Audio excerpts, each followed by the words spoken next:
వేములవాడ శ్రీ రాజరాజేశ్వర స్వామి దేవస్థానంలో జరిగే పూజల్లో మహా నివేదన పట్ల అపచారం జరుగుతుందన్న అధికారులు పట్టించుకోవటం లేదని బీజేపీ నాయకులు ఆరోపిస్తున్నారు. ఇటీవల విజయయాత్రలో భాగంగా వేములవాడకు వచ్చిన శృంగేరి పీఠాధిపతులు శ్రీ శ్రీ శ్రీ విజయశేఖర భారతి మహాస్వామి వారు చేసిన సూచనలను తుంగలో తొక్కారని అన్నారు.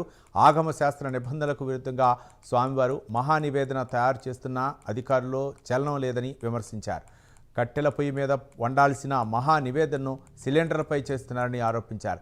ఇప్పటికైనా ఆలయాధికారులు ఆలయంలో జరుగుతున్న పూజలను సక్రమంగా నిర్వహించాలని, ఈ సంఘటనలపై సమగ్ర విచారణ జరిపేలా బాధ్యులపై చర్యలు తీసుకోవాలని డిమాండ్ చేశారు.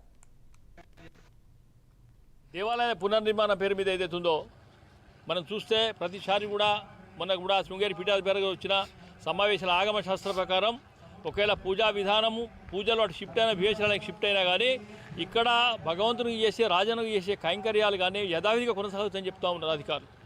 కానీ నిన్న చూస్తే కనీసంగా నివేదన ఏదైతున్నదో ఆ నివేదన విధానం కరెక్ట్గా కూడా కట్టెలపోయే మీద భగవంతుని నివేదన సమర్పించాలి. ఇది ఇక్కడ కాదు, ఏ దేవాలయం జరిగేది.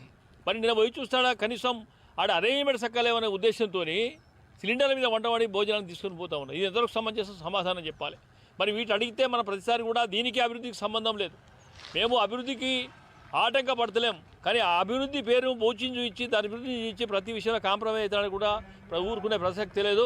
అనేక పూజలు కూడా మన మహాన్యాసం జరిగినట్టయితే కనీసమైన నీటి సౌకర్యం లేకపోయిన తర్వాత మహాన్యాసపురం రుద్రాక్షేపం ఏ రకంగా చేస్తారో ఒకసారి పూజలు చెప్పాలి. మరి దానికి సమాధానం లేదు. మరి రీసెంట్లీ కూడా నిరాకం అనేది ఉన్నదో ప్రతి సోమవారం కూడా ఇక్కడ జరిగే కైంకర్యాలు ఇక్కడే చేస్తా అని చెప్తా ఉన్నారు వాళ్ళు. మరి మొన్న లాస్ట్ టైం ఇక్కడ ఫెసిలిటీస్ లేవని ఈ భగవంతునికి జరిగే ఏది ఈ మహాలింగాలు తినేస్తున్నా షిఫ్ట్ చేస్తా అంటే కూడా నేను మళ్ళీ విప్పుగారితో మాట్లాడుతున్నా అది మార్చిరు.